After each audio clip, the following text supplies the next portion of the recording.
अस्सलाम वालेकुम दोस्तों, है जनाब साडा वड्डा कबूतर है फिरोजपुरी टैडी क्रॉस। तो है जनाब पिपलों वाली मादी है, बहुत ही लाजवाब रिजल्ट है। खुद शाम तक गुड्डी हुई है जेठ दे विच। है जनाब इन्हां दे बच्चे असी कट्टण वास्ते लगाया जोड़ा। उस्ताद चौधरी माजिद रज़ाक साहब ने लगाया जोड़ा जी, माशाल्लाह बहुत ही अच्छा जोड़ा है साडा। ते इस मादी ने बहुत ही बच्चे उड़ाए न।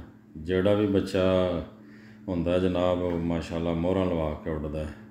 इहदी अगे भी मैं वीडियो लगाई है, लखां दे हिसाब ते लोकां ने वेखी। बहुत ही लाजवाब रिजल्ट है साडे खुडे दी, बहुत ही अच्छी मादी है जनाब, साडे शौक वाला जोड़ा जी। बच्चे कड्ढे ने इस वास्ते ज़रा खूबसूरती नज़र नहीं आ रही क्योंकि चोगा वगैरह देंदे न। देखे बच्चे अंडियां तो उठा के ते वीडियो बना रहे हैं। मैं भाइयों नूं शौक कराइए, शौक करो जी, माशाल्लाह।